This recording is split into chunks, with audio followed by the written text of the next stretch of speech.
হাসনাত আব্দুল্লাহ, ও তো একদম সরাসরি যেই কথাগুলো বলে এগুলো তো আপনাদের সবার সামনে আসে, যে কেউ চাঁদা তুলতে পারবা না, কেউ এটা করতে পারবা না, একদম সামনাসামনি বলে। এই যে সৎ পথে থেকেও তো নেতৃত্ব দেওয়া যায়। Hasnat Abdullah, he is a real genius. আমার কেন জানি মনে হয় বাংলাদেশের, সে তাকে যদি কেউ মেনে না ফেলে, সে যদি বেঁচে থাকে, কোনো একদিন বাংলাদেশের প্রধানমন্ত্রী হবে হাসনাত আব্দুল্লাহ। হাসনাত আব্দুল্লাহর মতন লোক যদি আর 2-4-5টা হইতো, আল্লাহ দিলে দেশ আরো অনেক উন্নত হয়ে যেত। আমি হাসনাত আব্দুল্লাহ আপনার দ্বিমত প্রকাশের স্বাধীনতার জন্য লড়াই করব। আমি হাসনাত আব্দুল্লাহ আমার বিরুদ্ধে ভোট দেওয়ার স্বাধীনতার জন্য লড়াই করব। আমি হাসনাত আব্দুল্লাহ আমার সামনে বসে আমার সমালোচনা করার স্বাধীনতার জন্য লড়াই করব। জাস্ট ট্রেইলার দেখছেন, পিকচার আগামী 5 বছর দেখবেন, আগামী 5 বছর সিনেমা দেখবেন। এগুলা জাস্ট ছিল কি ট্রেইলার, সিনেমা বাকি।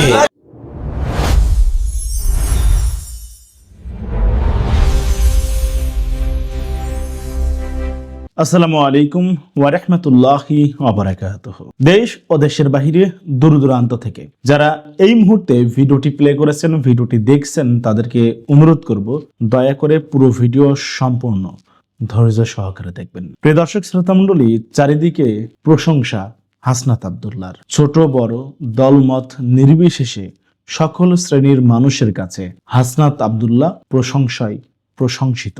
সকলে বলাবলি করছে হাসনাত আব্দুল্লাহ যদি তার নীতি নৈতিকতা ঠিক রাখতে পারে, তাহলে আল্লাহ চাইলে তিনি একদিন বাংলার প্রধানমন্ত্রী হবে। প্রধানমন্ত্রী হিসাবে বাংলাদেশে তাকে আমরা দেখতে পারবো। হাসনাত আব্দুল্লাহর সৎ সাহসিকতা, মানসিকতা এবং নীতি নৈতিকতায় সকলেই মুগ্ধ।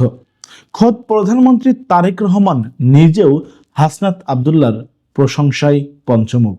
প্রিয় দর্শক, আপনারা ঠিকই শুনেছেন। চলচ্চিত্র তারকা কিংবা কোনো সাধারণ দিনমজুরি কিংবা কোনো রাজনীতিবিদ, দলের কিংবা দলের বাইরে বিরোধী দলের নেতাকর্মী, সকলের কাছেই প্রশংসিত হচ্ছে হাসনাত আব্দুল্লাহ। সকলেই হাসনাত আব্দুল্লাহর প্রশংসায় মগ্ন। প্রিয় দর্শক শ্রোতা মণ্ডলী, তার কারণ আসলে কি? তার কারণ হাসনাত আব্দুল্লাহ শুরু থেকেই তার নীতি নৈতিকতা ঠিক রেখেছে। হাসনাত আব্দুল্লাহ যে কথাগুলো বলে সেই কাজগুলোই তিনি করেন। কথা কাজে মিল থাকার কারণে মানুষের কাছে প্রশংসিত হচ্ছে হাসনাত আব্দুল্লাহ। সকলেই বলা বলি করছে হাসনাতের মতো যদি আরো 2-4টা মানুষ বাংলার জমিনে থাকতো, তাহলে বাংলাদেশটা মুহূর্তেই পরিবর্তন হয়ে যেত। এই সোনার বাংলা হতে বেশি সময় লাগতো না। বাংলাদেশটা সোনার বাংলায় সত্যিকার অর্থেই পরিণত হতো যদি হাসনাত আব্দুল্লাহর মতো আরো কয়েকটা নেতা আমরা পেতাম। প্রিয় দর্শক শ্রোতা মণ্ডলী, প্রধানমন্ত্রী থেকে শুরু করে চলচ্চিত্র তারকা কিংবা সাধারণ ব্যক্তি সকলে হাসনাত আব্দুল্লাহর প্রশংসা করে কি বলছে সেটা আমরা দেখে আসব, এবং একই সাথে হাসনাত আব্দুল্লাহর কিছু কিছু বক্তব্য আমরা শোনার চেষ্টা করব, আপনাদেরকে শোনাবো। আপনারাই তাহলে বুঝতে পারবেন হাসনাত আব্দুল্লাহর এত প্রশংসা কেন হচ্ছে চারিদিকে। হাসনাত আব্দুল্লাহ, ও তো একদম সরাসরি যেই কথাগুলো বলে এগুলো তো আপনাদের সবার সামনে আসে, যে কেউ চাঁদা তুলতে পারবা না, কেউ এটা করতে পারবা না, একদম সামনাসামনি বলে। এই যে সৎ পথে থেকেও তো নেতৃত্ব দেওয়া যায়। এই ধরনের নেতৃত্ব দিলে তো আমার তো মনে হয় না জনগণ তাকে দেশ থেকে তাড়িয়ে দিবে। তো এটা হচ্ছে আমার বক্তব্য আর কি। আমি যদি সৎ থাকি তাহলে জনগণ তো জানেই যে আমি একজন সৎ মানুষ, তাহলে দেশ থেকে তাড়ানোর কোনো কথা না। দেশ ত্যাগ করতে সেই বাধ্য হবে। আমরা তো ওরকম পলিটিক্স করি না রে ভাই। আমরা তো সবসময় নিরপেক্ষ, আমরা ভালোর দিকে ছিলাম। তা আমরা কখনোই ওই ধরনের পলিটিক্স, যদি কোনো না কোনো দল সাথে তো অংশগ্রহণ করেই পলিটিক্স করতে হয়। তা আমি যদি আমাকে ঠিক রাখি তাহলে আমাকে দেশ ত্যাগ করতে হবে কেন? Hasnat Abdullah, he is a real genius. আমার কেন জানি মনে হয় বাংলাদেশের, সে তাকে যদি কেউ মেনে না ফেলে, সে যদি বেঁচে থাকে, কোনো একদিন বাংলাদেশের প্রধানমন্ত্রী হবে হাসনাত আব্দুল্লাহ। যদি হাসনাত আব্দুল্লাহর দল ক্ষমতা আসতো, তাহলে হাসনাত আব্দুল্লাহ স্বরাষ্ট্রমন্ত্রী হতো। এটা কাগজে লিখে রাখেন, এটা 100% সত্য। কিন্তু হাসনাত আব্দুল্লাহ এই দেশ, বাংলাদেশ একদিন শাসন করবে, এই দেশের প্রধানমন্ত্রী হবে, তাহলে আমার এই দেশ সততায় বড় হবে, এটাই আমাদের আশাবাদী। ওই যে বলছে না গম হারাম করে দিব, বাস্তবে বাঘের বাচ্চা সে গম হারাম করে দিছে। 299 এমপি গম হারাম করে দিছে এক হাসনাত। আমি দোয়া করি তার বাইচা তা হোক, আমার বাতিজের সম্পর্ক আগে ওরা আমরা ক্লাসমেট, যাক ওটা বলতে যাই না। আমি ওয়াদা করে গেলাম এবং কি আমার কমিটমেন্ট, আগামী 50 বছর তার থেকে এমপি নিতে পারবে না যদি আল্লাহ তার শরীর স্বাস্থ্য ভালো রাখে, তার বিরুদ্ধে যদি শত্রু কোনো অ্যাটাক আক্রমণ না করে, আল্লাহ যদি বেঁচে থাকে, তার থেকে 50 বছর কোনো এমপি নিতে পারবে না। এটা আমি 100% আপনাকে আরিফ ভাই গ্যারান্টি দিয়ে বলে গেলাম, ইনশাল্লাহ। আব্দুল্লাহর মতন লোক যদি আর 2-4-5টা হইতো, আচ্ছা আচ্ছা আচ্ছা আল্লাহ দিলে দেশ আরো অনেক উন্নত হয়ে যেত। আল্লাহ পাকের কাছে কি দোয়া করেন? চোর চোর বাটপাটি মনে করেন ইয়া হইতো, এরকম লোক যদি আমরা মুক্ত চাই, আসামন্ত্র হয়ে গেছে এই গাছুরি দুর্নীতিবাজ মুক্তি চাই। আচ্ছা। এই দালালির থেকে, এই সন্ত্রাসের থেকে আল্লাহ যদি আমরা মুক্ত করে এই হাসনাত আব্দুল্লাহর উসিলা, তো আমি আল্লাহর কাছে লাখ লাখ শুকরিয়া আদায় করি। আমি এমপি আর আপনি এমপি বানান, দুটো পার্থক্য আছে না? কথা শুনছেন ভাইয়ের চিন্তা ভাবনাটা কি দেখছেন? এই জন্যই বলে যে নিজে যাকে বড় বলে বড় সে নয়, লোকে যাকে বড় বলে সেই বড় হয়। কিভাবে জনগণকে বড় করে কথা বলে। আমার কি টাকাটা লাগছে যে আমি চাল চুরি করে টাকা খাই? 10 কেজি চাইলে এটার থেকে সোয়াশের মাইরা দিয়ে আমি কেন মানে ক্যান্সারের মধ্যে ঘুমাবো? আমার জনগণ আমাদেরকে বিনা পয়সায় ভোট দিছে, একটা পয়সা আমি খরচ করিনি, একটা পয়সাও না। 100 টাকা এমপি ইলেকশন করছে, আমি 100 টাকাও খরচ করিনি। তো সুতরাং আমার দায়বদ্ধতা হচ্ছে দেবিদ্বারের মানুষের কাছে, যে ভোট দিছে তার কাছে, যে ভোট দেয় নাই তার কাছেও। এবং আমি আমার সর্বোচ্চটা দিয়ে, আমি শতভাগ দিয়ে, আমি সব নাগরিকের জন্য একটা নাগরিক বান্ধব দেবিদ্বার গড়ে তোলার জন্য আমি চেষ্টা করবো। রাজনীতি কোনো পেশা না। আমার ভোট করে আমার পাশে ঘুরে কদিন পরে বাগুর বাজার দখল করতে যাবেন আমার নাম দিয়া, আমি আপনাদের চিনি না, আমি আপনাদের চিনি না। আমার সাথে ছবি তুলবেন, আমার পিছনে এসে ছবি তুলবেন, আমার পাশে দাঁড়ায় ছবি তুলবেন এবং এই ছবিতে বাগুর বাজার দখল করবেন, মাদক ব্যবসা করবেন, আমি আপনাদের চিনি না। এখানে অনেকে আছে সাদাবাজ, দান্দাবাজ, টেন্ডারবাজ, তারা কি আমাদের সমাজের বাইরের? হয় সে আপনার ভাই, না হয় বাপ, না হয় আপনার চাচাতো ভাই, না হয় আপনার খালাতো ভাই, ঠিক কিনা? ঠিক কিনা? আপনারা স্পষ্টভাবে কোন সিদ্ধান্ত যদি আপনাদের পরিবারের বিরুদ্ধে যায়, আপনার বাবার বিরুদ্ধেও যদি যায়, দয়া করে তদবির নিয়ে আসবেন না। আসবেন? আসবেন? আপনার মায়ের চিকিৎসার টাকা না থাকলে নেতা এসে দিয়ে যায় না, সন্তানের স্কুল পরীক্ষার ফিস নেতা এসে দিয়ে যায় না। নিজের ইনকাম করে নিজে চলতে হয়, যেহেতু নিজের ইনকাম করে নিজে চলতে হয়, নিজের পছন্দ মতোই নিজে ভোটটা দিব। আমি নিজেকে গর্ববোধ করি এই কারণে যে তার মতো ছাত্র আমি তৈরি করতে পেরেছি। আমি দোয়া করি আল্লাহর কাছে, আল্লাহ পাক যেন থাকে মানুষের সেবার জন্য, মানুষের কল্যাণের জন্য, দেবিদ্বারবাসী কল্যাণের জন্য তাকে কবুল করে। জাস্ট ট্রেইলার দেখছেন, পিকচার আগামী 5 বছর দেখবেন, আগামী 5 বছর সিনেমা দেখবেন। এগুলা জাস্ট ছিল কি ট্রেইলার, সিনেমা বাকি, সিনেমা আগামী 5 বছর। 5 বছর পরে আমি আপনার কাছে যাওয়া লাগবে না, ইনশাল্লাহ আল্লাহর উপরে ভরসা করতে বলতে পারি, আপনারা আমাকে খুঁজে বের করবেন। আপনারা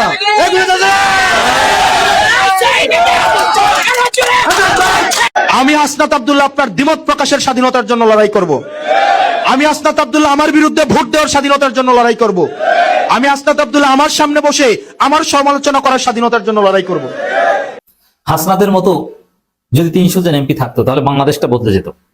শোনেন ভাই, এখানে লুকাচুরির কোনো কিছুই না। এখানে আগে আচ্ছা আপনি ওই আচ্ছা যে রাস্তার কাজ চলমান আছে ওই রাস্তা তো আপনার হচ্ছে 1 বছর ধরেই নাকি কাজ চলে, কোনো কাজ নাকি আপডেট হয় না। 2 বছর? হ্যাঁ, ওইটা ওই যে মাঝখানে ঠিকাদার ছিল, কি ঠিকাদার ছিল না, ওরা 1 মাস যাবত আবার নতুন কাজ শুরু করতে। কবের মধ্যে রাস্তাটা কমপ্লিট হতে পারে?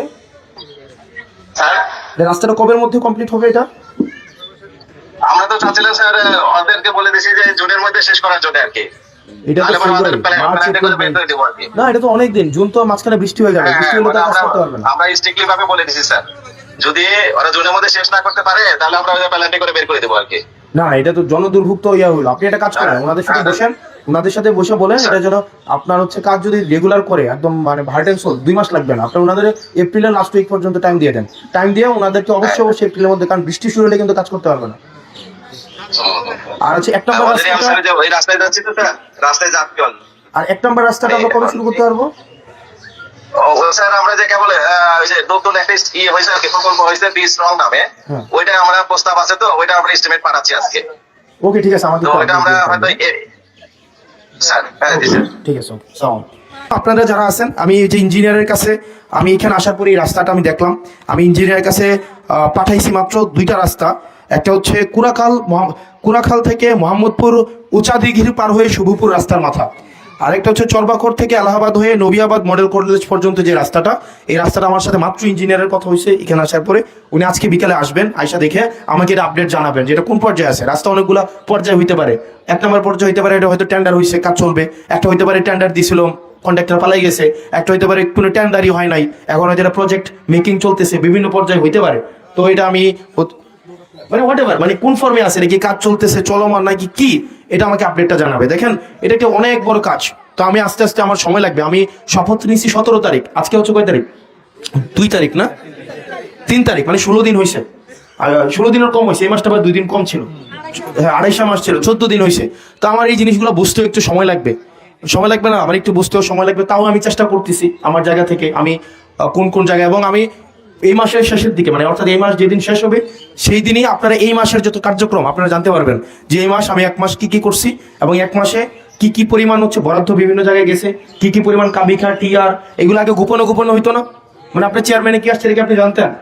একদম এই মাসের শেষের দিকে 17 তারিখ তো 20 তারিখের মধ্যে আপনি জানবেন আপনার ইউনিয়নে কয় টাকা আসছে, আপনি জানবেন। মানে অর্থাৎ আপনি আমাদের একটা পেজ থাকবে, এই page Hasnat Abdullah MP media cell, ওখান থেকেই আপনি জানবেন আপনার ইউনিয়নে এই মাসে কয় টাকা গেছে, সরকার হচ্ছে অর্থ মন্ত্রণালয় থেকে কয় টাকা দিছে, কৃষি খাত থেকে কয় টাকা দিছে, আপনার ইয়া থেকে প্রত্যেকটা থাকবে।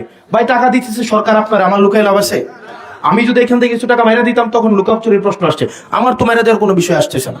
তো সরকার যেটা আপনাকে দিবে এটা হচ্ছে আপনি দেখবেন, এটা একদম আপনি দেখবেন যে, এবং এই যে টিআর কাবিখা চাল গম যারা যারা দিছে এগুলো লিস্ট আমার কাছে আছে, মেম্বার চেয়ারম্যানের দিছে, কোন মেম্বারের কয় টাকা দিছে কোন রাস্তার জন্য, এটা আপনি লিস্ট পাবেন, যাতে করে আপনি পরে ধরতে পারেন। এটা টিআর কাবিখা যারা এটা কাজ করতে 15 দিন লাগে, সুতরাং আপনি তো দেখবেন যে আপনার খেজুর চোর শুনতে কেমন লাগে?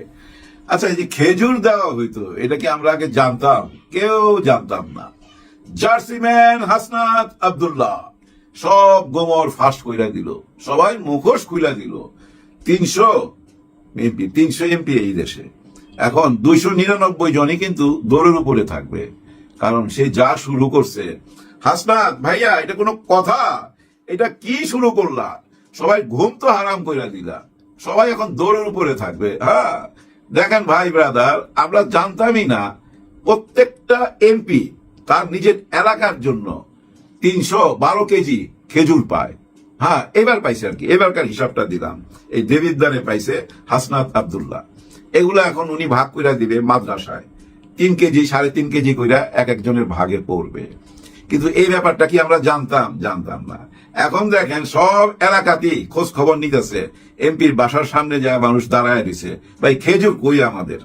এই যে আগামী কোরবানি ঈদে কোরবানির মাংস আসবে, উটের মাংস, দুম্বার মাংস, এসব মাংস এমপিরা কি করতো জানেন? আত্মীয় স্বজনের কাছে দিয়ে দিত, ওই যে বিয়ের বাড়িতে, শালার বাড়িতে, শালির বাড়িতে। কিন্তু জনগণ পাইতো না, আর পাইলেও বোধ হয় 2-1টা জায়গা হয়তো পাইতো, থাকে না ইমানদার মানুষ তো 2-1জন থাকেই। কিন্তু এরকম ঘটনা আমরা কিন্তু আগে দেখি নাই। দেবিদ্বারের মানুষ আসলেই ভাগ্যবান ভাই, আমি বলবো ভাগ্যবান। আপনারা দেখেন বাংলাদেশে যতগুলো জেলা আছে, উপজেলা আছে, থানা আছে, এর মধ্যে দেখবেন এই যে দেবিদ্বার হয়ে যাবো 1 নাম্বার, এটা আপনারা লেখা নেন। দেবিদ্বারের মানুষ ভাগ্যবান, ওনারা হাসনাত আব্দুল্লাহর মতো একজন নেতা পাইছে ভাই, একদম সাচ্চা দিলের মানুষ। আরে রাইতের বেলা দেখতেছি বুঝছেন, বোর্ডের মধ্যে কি জানি লেখালেখি করতেছে। আমি মনে করলাম কিরে এমপি গিরি ছাইরা দিয়া কি আবার ক্লাসে চলে গেল? আগে তো টিচার ছিল, ওর নিজের কোচিং সেন্টার ছিল, একজন শিক্ষক তো ভাই। আমি মনে করছি বোধহয় আবার ওই আগের পেশায় চলে গেছে। না, দেখলাম যে না, খেজুর কিভাবে ভাগ হবে সেটা দেখাচ্ছে, এবং আগামীতে গরিবদের জন্য কিছু চাল পায় ভাই। হ্যাঁ, এমপিরা চাল পায়, ওই চালগুলা কিভাবে ভাগ হবে সেটা দেখাচ্ছে, এবং দেবিদ্বারের কোন রাস্তার কাজ কতদূর আগাইছে, কোন রাস্তার কাজ কে করবে, কে কত টাকা পাইতে পারে, সেসব ব্যাপারগুলা বোর্ডে লিখতেছে আর মানুষকে বুঝাইতেছে। দেখেন ভাই ব্রাদার, প্রত্যেক এমপি 10 লক্ষ টাকা কইরা পায়, আমরা এগুলা জানতাম না। কিন্তু এই 10 লক্ষ টাকা কি তাকে দেয়? না, তাকে দেয় না। এটা দেয় তার এলাকায় গরিব মানুষকে দেওয়ার জন্য, মাদ্রাসায় স্কুলে দান করার জন্য। অতীতে আমরা এগুলা দেখছি, শুনছি, শুনি নাই। তার মানে অতীতে এই টাকাগুলা মাইরা দেওয়া হয়েছে তো ভাই, কোনো খোঁজ খবর ছিল না এইসব টাকা পয়সার, সব ফাঁস করে দিতেছে হাসনাত আব্দুল্লাহ, ক্যাপ্টেন হাসনাত আব্দুল্লাহ, জার্সিম্যান হাসনাত আব্দুল্লাহ। আমার তো মনে হয় জার্সি পইরাই সে সংসদে যাবে। কেন জার্সি পরে জানেন? এই জার্সি পরেই 24-এর আন্দোলনে ছিল, বুলেটের সামনে দাঁড়াইছিল। যতগুলা ভিডিও আছে দেখবেন ওই জার্সি পরা, যার জন্য সেই জার্সি থেকে বাইর হইতে চায় না, তার অতীতটাকে সে জানান দিতে চায় ওই জার্সির মধ্যে। আর ও হচ্ছে 1 ম্যান আর্মি, দেখবেন ওর কারণে এই যে 299 জন এমপি আছে না, সবগুলা দৌড়ের উপরে থাকবে, অস্থির হয়ে যাবে তো, কারণ সবাই মুখোশে খুইলা দিবে। এই ক্যাপ্টেনকে ফলো করতে সব এমপিরা বাধ্য হবে, অবশ্যই বাধ্য হবে। তারেক রহমান সাহেব নিশ্চয়ই বলবে ফলো করো এই হাসনাত আব্দুল্লাহকে, দেখো কিভাবে কাজ করে, কিভাবে নিজের এলাকার উন্নতি করতেছে। সবাইকে একই পথে যাইতে হবে, হাসনাত আব্দুল্লাহকে ফলো কইরা বাধ্য হবে। দেখেন বাধ্য হবে, অ্যাডভান্স বইলা গেলাম ভাই। কারণ কি জানেন, হাসনাত আব্দুল্লাহ শুধু দেবিদ্বারের এমপি না তো, এই মুহূর্তে সারা বাংলাদেশের এমপি। হ্যাঁ, সারা বাংলাদেশের এমপি। এমন কোন এলাকা আছে, এমন কোন জেলা আছে, এমন কোন উপজেলা আছে, থানা আছে, গ্রাম আছে যেখানে হাসনাত আব্দুল্লাহকে চেনে না? তার মানে কি সারা দেশের জনগণ তাকে ফলো করবে, এবং ওই ফলো কইরা তার নিজের এলাকার এমপি থেকে সবকিছু আদায় করে নিবে। এমপিদের আর চুরিদারি করার, মাইরা দেওয়ার ঘটনা ঘটতে পারে না। জনগণ ঘটতে দেবে না তো ভাই, কারণ চোখ খুলে দিল তো। হ্যাঁ, চোখ খুলে দিছে। আচ্ছা দেখেন, আমাদের পত্রিকার প্রথম পেজে হাসনাত আব্দুল্লাহ ছবি থাকার কথা না? এই মুহূর্তে সে যে কাজগুলা করতেছে, নিশ্চয়ই প্রথম পেজে তার ছবি থাকার কথা। এটা যদি ভাই কোন সরকারি দলের কোন এমপি এই কাজটা করতো, নিশ্চয়ই পত্রিকাওয়ালারা ঝাঁপায়া পড়তো, সাংবাদিক ঝাঁপায়া পড়তো ভাই, এটাকে সামনে তুলে ধরার জন্য। প্রিয় দর্শক, আমরা যত অনুষ্ঠান করি, বিশেষ করে আমি যত অনুষ্ঠান করি এবং যত কথা বলি, নানা বিষয়ে কথা বলি, রাজনীতি নিয়ে কথা বলি, অর্থনীতি নিয়ে কথা বলি, এবং বিভিন্ন রকম ঘটনা প্রবাহের কথা বলি, সরকার নিয়ে কথা বলি, এবং এই সবগুলো কথা আমি জানি না আপনারা কিভাবে বুঝেন। আমার কিন্তু মূল বক্তব্য থাকে একটাই, সেটা হলো আমি সবসময় বলার চেষ্টা করি যে দুর্নীতিটা কি বন্ধ হচ্ছে কিনা। আমি আগেও বলেছি, এখনো বলি, এদেশের সবচেয়ে বড় সমস্যা হচ্ছে দুর্নীতি। যারা দায়িত্বে যায়, ক্ষমতায় যায়, তাদের ভাব দেখে মনে হয় তারা যেন সেখানে গিয়েছে দুর্নীতি করার জন্য। তাদের আর কোনো কাজ নেই। মুখে বলে জনসেবার কথা, কিন্তু করে আসলে দুর্নীতি। এবং একবার যখন কেউ ক্ষমতায় যায়, তার পরবর্তী 2-3 পুরুষের বোধহয় আর কিছু করতে হয় না। এত দুর্নীতি তারা করতে পারে যে ওই দুর্নীতির টাকা দিয়ে তারা চলতে পারে। এবং সেই দুর্নীতিটাকে তারা অবাধ রাখার জন্য, বাধাহীন রাখার জন্য তারা সবসময় সাধারণ মানুষের সঙ্গে সেই জনপ্রতিনিধি এর মাঝখানে একটা প্রতিবন্ধকতা তৈরি করে দেয়। সেই প্রতিবন্ধকতাটা কারা? যে যিনি এমপি হন অথবা চেয়ারম্যান হন, তার যারা চেলা চামুন্ডা থাকে, তার যারা মাসলম্যান থাকে, তারা মাঝামাঝি থাকে। এবং তারা মাঝখানে এমন একটা দেয়াল তৈরি করে যে সাধারণ মানুষ তার বক্তব্য নিয়ে জনপ্রতিনিধির কাছে আসতেই পারে না। অথচ এই জনপ্রতিনিধি কিন্তু কিছুদিন আগে ভোট পাওয়ার জন্য ওই সাধারণ মানুষের দ্বারে গিয়েছিল, একবারই যায়, ভোটের আগে যায়, কিন্তু ভোট শেষ হয়ে গেলে ওই লোকের দ্বারে কিন্তু আর সাধারণ মানুষ আসতে পারে না। এরকম একটা অবস্থা আছে, যে কারণে সাধারণ মানুষ অনেকে জানেও না এই লোকটাকে যে আমি এমপি বানালাম তার কাজটা কি, সে জানে না। সে জানেও না এই লোকটাকে যে আমি চেয়ারম্যান বানালাম তার কাজটা কি, সে কেন চেয়ারম্যান হলো, তাছাড়া জানে না। তো এই যে একটা না জানা, অজ্ঞতাটা, এই অজ্ঞতাটা কেন? এই অজ্ঞতাটা কিন্তু ইচ্ছাকৃতভাবে টিকিয়ে রাখা হয়েছে, যাতে মানুষ না জানতে পারে। মানুষ জানলেই প্রতিবাদ করবে, মানুষ জানলেই তার অধিকারের কথা বলবে। এই জিনিসটাকে মানুষকে দূরে রাখার জন্য এই একটা প্রক্রিয়া অনেক দিন ধরে কিন্তু আমাদের সমাজে চলছে। এবং এই অচলায়তন, এই দেয়াল, এই প্রতিবন্ধকতা ভাঙতে হবে। এবং আমি আজকে যে যে কন্টেন্টটা করছি, যে বিষয়টা করছি, আমার বিষয়টা একজন লোকের আমি প্রশংসা করার জন্য করছি। আমার এই অনুষ্ঠান যারা দেখেন তারা জানবেন, আমার অধিকাংশ অনুষ্ঠানই থাকে কোনো না কোনো কিছু সমালোচনা আমি করি। মানে আমাদের চারপাশে না এত অনিয়ম, এত অবিচার, যে ওগুলি নিয়ে আসলে প্রশংসা করার সুযোগও পাই না আমি। তো তার মধ্যে আজকে হঠাৎ করে আমি প্রশংসার জন্য এই অনুষ্ঠানটা করছি। এবং সেই প্রশংসাটা করছি আমি এমন একজন ব্যক্তির, যে ব্যক্তির, যে পার্টির, সেই পার্টির অনেক সমালোচনা আমি করছি, সেটা হলো এনসিপি। এনসিপির কিন্তু আমি অনেক সমালোচনা করি। এনসিপির অনেকে আমার খুব দুঃখিত হন।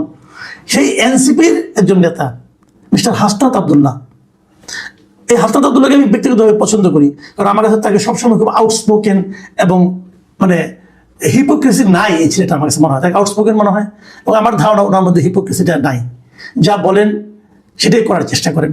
তো উনি গতকালকে একটা ফেসবুকে লাইভ এসেছিলেন। উনি বোধহয় কোনো ক্লাস নেন, এরকম ক্লাসের একটা আবহাওয়ার মতো একটা বোর্ডের সামনে দাঁড়িয়ে উনি লাইভে এসে উনি গত 17 ফেব্রুয়ারি যে শপথ নিয়েছেন এমপি হিসাবে শপথ নেওয়ার পর উনি কি করেছেন এই কয়েকদিনে, তার একটা ফিরিস্তি উনি দিয়েছেন। বিশ্বাস করেন, আমি এটা দেখে রীতিমতো অভিভূত হয়ে গেছি। উনি কি করতে পেরেছেন সেটা কিন্তু আমার কাছে ইম্পর্টেন্ট না। আমার কাছে ইম্পর্টেন্ট হলো ওনার ট্রান্সপারেন্সিটা। উনি যে সব খোলামেলা জনগণকে বলছেন, পাবলিককে বলছেন, এবং এই বলার জন্য, এটা যে একদিনই বলবেন তা না, এটা অব্যাহত রাখার জন্য উনি একটা ফেসবুক পেজ করেছেন, তার নাম দিয়েছেন জবাবদিহিতা। সেই জবাবদিহিতার পেজে উনি বিভিন্ন রকম কর্মকাণ্ডের, উনি যে এই লাইভে যেগুলি দেখিয়েছেন, যে সমস্ত গ্রাফ দেখিয়েছেন, এই সবগুলি গ্রাফে কিন্তু আমি জবাবদিহিতার পেজে গিয়েছি, ওখানে দেখলাম সবগুলি মানে গ্রাফের উনি দিয়ে দিয়েছেন যে কোন এলাকায় কয়টা উন্নয়ন কর্মকাণ্ড হচ্ছে, কোন এলাকায় কয়টা রাস্তা হচ্ছে, কোন এলাকায় এই রাস্তাগুলো কতটুকু দূরত্ব লেন্থ হবে, এই কাজটা করতে কত টাকা খরচ হবে, এই কাজটা কোন ঠিকাদার করছে, এগুলি বলছেন। এবং বলে তারপরে আবার বলছেন যে আপনারা জনগণ আপনারা বুঝে নেবেন রাস্তা ঠিকঠাক মতো হচ্ছে কিনা। তার মানে যে ঠিকাদার এই কাজটা করবে সেই ঠিকাদারকে উনি ওই এলাকার জনগণের কাছে কিন্তু জবাবদিহি করে দিয়েছেন। মানে আমার কাছে আমি সত্যি বলছি, আমি অভিভূত হয়ে গেছি যে বাংলাদেশে কোনো একজন এমপি যে এই ধরনের একটা আচরণ করতে পারে, এই ধরনের ট্রান্সপারেন্সি শো করতে পারে, দেখাতে পারে যে আমি আসলে কেউ না। উনি বলেছেন যে আমি নির্বাচনের আগে বলেছিলাম যে বিনা পয়সায় ভোট দেবেন এবং বিনা পয়সায় সেবা নেবেন। মানে আপনারা আমাকে ভোট দিয়েছেন, আমি আপনাদের কোনো পয়সা দিইনি, এখন আমি আপনাদেরকে যে সেবাটা দেব এই সেবাটা আপনি কোনো পয়সা ছাড়াই নেবেন। এই যে কথা বলার সাহস, এটা কিন্তু সাহস লাগে। আপনি আমার কাছ থেকে সেবা নেবেন এবং এই জন্য আমাকে কোনো পয়সা দেবেন না, এই যে বলা, এই যে বলতে পারার যে সাহসটা, দিস ইজ ভেরি ইম্পর্টেন্ট। এবং আমি মনে করি এটা আমাদের এমপিদের জন্য একটা খুব জরুরি বিষয় বটে। দেখুন উনি দেখেন এগুলি বলেছেন তাই না, উনি ব্যাপারটা বুঝিয়েছেন, মানে ডিটেল একদম গ্রাফিক্যালি বুঝিয়েছেন। যখন উন্নয়ন কর্মকাণ্ড হয়, উন্নয়ন কর্মকাণ্ডগুলো কে করে, কারা করে, এই যে roads and highway, LGED, PIO, এদের যে প্রত্যেকটা ডিপার্টমেন্ট আলাদা আলাদা এবং এরা কে কোন কাজটা করে এটাও কিন্তু উনি সুন্দর করে বুঝিয়ে দিয়েছেন, যাতে নাকি মানুষ বুঝতে পারে যে কোন কাজের জন্য, কোন কাজ হওয়ার জন্য অথবা কোন কাজ না হওয়ার জন্য আমরা কার কাছে যাব, কাকে জিজ্ঞাসা করব, এটা যেন মানুষ বুঝতে পারে। মানে উনি একই সঙ্গে, আমার কাছে যেটা মনে হয়েছে, উনি একই সঙ্গে সমস্ত জনগণকে কিন্তু ওনার সঙ্গে উনি নিয়ে নিয়েছেন। এটা একদম একদম নতুন একটা বিষয়, আমি এর আগে কখনো এরকম দেখিনি। এর আগে কোনো এমপিকে, কোনো সংসদ সদস্যকে এতটা ট্রান্সপারেন্ট হতে আমি আগে দেখিনি। আগে ভাবখানা এমন ছিল কি, এমপি সাহেব হলো জমিদার টাইপের লোক, উনি আমাদের কিছু দয়া করে দেবেন, সেটা আমরা গ্রহণ করে মুগ্ধ হব। উনি একটা ব্রিজ করে দিবেন, পরে বলবেন কেন ওখানে আমি ব্রিজ করে দেইনি, আর ওটা তো আপনি ব্রিজ করে দেননি, ওটা তো জনগণের অর্থে, ওটা তো জনগণের পাওনা প্রাপ্য। আপনি কেবল এটা জবাব দিয়ে দেওয়ার জন্য আপনি কেবল ছিলেন এখানে, এখানে আপনার কোনো ক্রেডিট নাই। আপনি বরং চুরি করেছেন, আপনি চুরি করেছেন, এত কম চুরি করেছেন, এত বেশি চুরি করেছেন, কিন্তু কাজটা জনগণের। এই জনগণের এই ব্রিজটা করে দেওয়ার জন্যই আপনি কিন্তু প্রতিজ্ঞাবদ্ধ জনগণের কাছে। আপনি জনগণের মালিক না, আপনি জনগণের সেবক। ঠিক এই কথাটাই আমি হাসনাত আব্দুল্লাহর মুখে উচ্চারিত হতে শুনলাম, যে উনি এখানে সেবা করতে এসেছেন, কিছু নিতে আসেননি। বিশেষ করে ইয়াং, আমি কিন্তু এই ইয়াংদের মধ্যে এই ধরনের আচরণে আশা করেছিলাম। এবং হাসনাত আব্দুল্লাহ দেখে একটা কথা আমি বলি, এই যে কাজগুলি করার পাশাপাশি উনি যে জনগণের যে কি জনগণের যে একটা দায়িত্ব আছে, উনি কিন্তু এটা উল্লেখ করলেন। যেমন রাস্তার পাশে কেউ পুকুর বানায়, পুকুর বানানোর পরে রাস্তাটা এসে পুকুরে পার বানায় ফেলায়, তারপরে পুকুরে যখন বর্ষাকাল হয় তখন পুকুরের কারণে রাস্তার ভাঙে, এই যে বিষয়গুলো উনি এটা উল্লেখ দেখেছেন, একদম গ্রাফিক্যালি ছবি এঁকে দেখালেন যে এই মাঝখানে এতটুকু ফাঁকা রাখবেন, তাহলে কিন্তু আপনার যাই হবে। এবং নতুন বলছেন আপনার রাস্তা করতে চান, রাস্তা চান, কিন্তু জায়গা ছাড়তে চান না, তা তো হবে না। মানে উনি, আমার কাছে যেটা মনে হয়েছে যে একটা মানুষ কতটা সেন্সিবল হতে পারে, মানে উভয়ের প্রতি, সরকারের প্রতি, জনগণের প্রতি, সবার প্রতি, এটা হাসনাত আব্দুল্লাহ দেখিয়েছেন। এবং এটা হলো গিয়ে আমাদের দেশের মানুষ যখন এমপি পায়, মন্ত্রী পায়, তারা যে তাদের প্রতি মানুষের যেটা মানে আপনার সম্পর্ক থাকে, সেই সম্পর্কের চেহারাটাই যেন হাসনাত আব্দুল্লাহ পাল্টে দিতে যাচ্ছেন।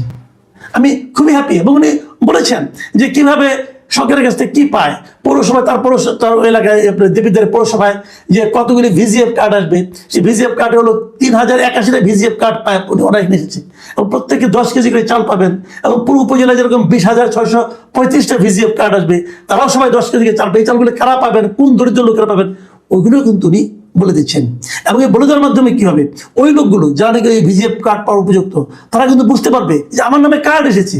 এবং এটাও বলে দিয়েছেন যে কোন ইউনিয়নে কার কাছে আপনি যাবেন কার্ড পাওয়ার জন্য। এখন তারা যাবে সেখানে, যদি কার্ড না পায় নিশ্চয়ই অভিযোগগুলো তারা হাসনাত আব্দুল্লাহর কাছে করবে, তখন হাসনাত আব্দুল্লাহ জব দিয়ে যাওয়ার মধ্যে তাদের কাছে জব দিয়ে এটা চাইতে পারবেন। বাংলাদেশের রাজনীতিতে একটা সময় ছিল যখন এমপি বা মেম্বার অব পার্লামেন্ট মানেই মনে করা হতো রাজা কিংবা বাদশাহ। পুলিশ প্রোটোকল, চারপাশে শত শত নেতাকর্মীর ভিড়, দামি গাড়িতে দম্ভ ভরে চলাফেরা, এগুলোই ছিল এদেশের এমপিদের তথাকথিত সিগনেচার ওয়ার্ড। এর বাইরে কানাডার বেগমপাড়ায় বাড়ি, রাজুকের প্লট আর ট্যাক্স ফ্রি গাড়ির সুবিধা তো ছিলই। এমপিরা যেন ছিলেন সব জবাবদিহির ঊর্ধ্বে। কিন্তু 5 আগস্টের গণ অভ্যুত্থানের পর 2026 সালের এই নতুন বাংলাদেশে সবকিছু যেন জাদুর মতো বদলে যাচ্ছে। এমপিরা এখন আর নিজেদের রাজা ভাবতে পারছেন না, বরং তারা বাধ্য হচ্ছেন জনগণের কাছে সরকারি বরাদ্দের পাই টু পাই হিসাব দিতে। আর এই পরিবর্তনের সবচেয়ে বড় কারিগর হিসেবে এবারের সংসদে আবির্ভূত হয়েছেন বাংলাদেশ জামায়াতে ইসলামী এবং জাতীয় নাগরিক পার্টি বা এনসিপির বেশ কয়েকজন তরুণ এবং আদর্শবান সংসদ সদস্য। প্রথমেই কথা বলবো এনসিপির তরুণ এমপি হাসনাত আব্দুল্লাহকে নিয়ে। হাসনাত আব্দুল্লাহ বাংলাদেশের সংসদীয় রাজনীতিতে এমন একটি বার বা মানদণ্ড সেট করছেন যা অতিক্রম করা পুরনো ধারার রাজনীতিবিদদের জন্য রীতিমতো অসম্ভব হয়ে পড়বে। হাসনাতের কাজটা হলো জনগণের কি কি অধিকার বা প্রাপ্য সেটা একেবারে খোলামেলা ভাবে জনগণকে জানিয়ে দেওয়া। আর এই জানিয়ে দেওয়া মানেই হলো জনগণকে এম্পাওয়ার বা ক্ষমতায়ন করা। সাধারণ মানুষ এখন জেনে যাচ্ছে যে একজন এমপি সরকার বা বিদেশ থেকে কি কি বরাদ্দ পান এবং তার কতটুকু জনগণকে দেওয়ার কথা। এর ফলে জনগণ এখন সরাসরি এমপির কলার চেপে ধরে জবাবদিহিতা চাইতে পারবে। তারা বলতে পারবে, এমপি সাহেব, এই বরাদ্দ তো আমাদের পাওয়ার কথা, আমাদের দিলেন না কেন? এর একটি অত্যন্ত চমৎকার এবং বাস্তব উদাহরণ আমরা সম্প্রতি আজ দেখেছি। আপনারা জানেন, রমজান উপলক্ষে king Salman humanitarian aid and relief centre উপহার হিসাবে বাংলাদেশে 12,500 কার্টুন খেজুর দিয়েছে। এই বিপুল পরিমাণ খেজুর দেশের 64 জেলার 300 আসনে ভাগ করে দেওয়া হয়েছে। কিন্তু সবচেয়ে বড় সত্যটি হলো, হাসনাত আব্দুল্লাহ যদি গতকাল লাইভে এসে এই খেজুরের কথা পাবলিকলি না বলতেন, তবে দেশের সাধারণ মানুষের কেউই এই খবরটি জানতে পারত না। অতীতের মতো এই এমপিরা খুব নীরবে এগুলো নিজেদের মধ্যে, আত্মীয় স্বজনদের মধ্যে, নেতাকর্মীদের মাঝে ভাগাভাগি করে ফেলতেন। কিন্তু হাসনাত আব্দুল্লাহ শুরুতেই সেই চুরির রাস্তায় পেরেক ঢুকে দিয়েছেন। তিনি প্রকাশ্যে বলে দিয়েছেন যে এই আমানত যেন খেয়ানত না হয় এবং যার যা প্রাপ্য তা যেন তার কাছে পৌঁছে দেওয়া হয়। হাসনাত আব্দুল্লাহর এই একটিমাত্র ঘোষণায় সেই সব দলের এমপিদের ভাত মারা গেছে যারা কোটি কোটি টাকা দিয়ে নমিনেশন কিনেছিলেন এই আশায় যে ক্ষমতায় গিয়ে জবল লাভ করবেন। এখন তাদের মাথায় হাত, চোখে সরিষে ফুল বা আকাশ ভরা তারা দেখছেন। তারা জনগণের সম্পদ লুটপাটের সকল রাস্তা এভাবেই বন্ধ করে দিতে হবে এবং কোনো এমপি যেন একটা টাকাও মারতে না পারে সে বিষয়ে জনগণকে সজাগ থাকতে হবে। এটি হলো হাসনাত আব্দুল্লাহর বার্তা। প্রিয় দর্শক, আপনারা দেখতে পারলেন। ব্যক্তিগত মতামত অবশ্যই কমেন্টে উল্লেখ করে জানাবেন আপনারা কি বলতে চান। হাসনাত আব্দুল্লাহর প্রশংসা চারিদিকে হাসনাতের প্রশংসায় পঞ্চমুখ সকলেই। হাসনাত আব্দুল্লাহ একদিন বাংলার প্রধানমন্ত্রী হবে, আমরা সে প্রার্থনাই করি, সে দোয়াটাই করি।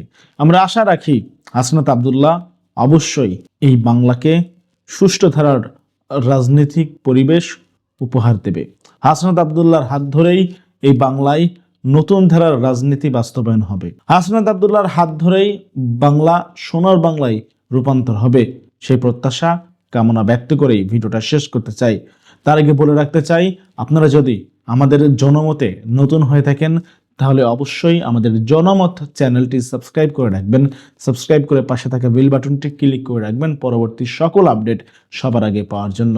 প্রিয় দর্শক শ্রোতা মণ্ডলী, হাসনাত আব্দুল্লাহর বক্তব্য আপনাদের কেমন লাগে? হাসনাত আব্দুল্লাহকে নিয়ে ব্যক্তিগতভাবে আপনারা কি বলতে চান সেটিও কমেন্টে লিখতে ভুলবেন না। প্রিয় দর্শক শ্রোতা মণ্ডলী, আজকের মতো বিদায় নিচ্ছে আপনাদের কাছ থেকে। আল্লাহ হাফেজ। আসসালামু আলাইকুম ওয়া রাহমাতুল্লাহি ওয়া বারাকাতুহু।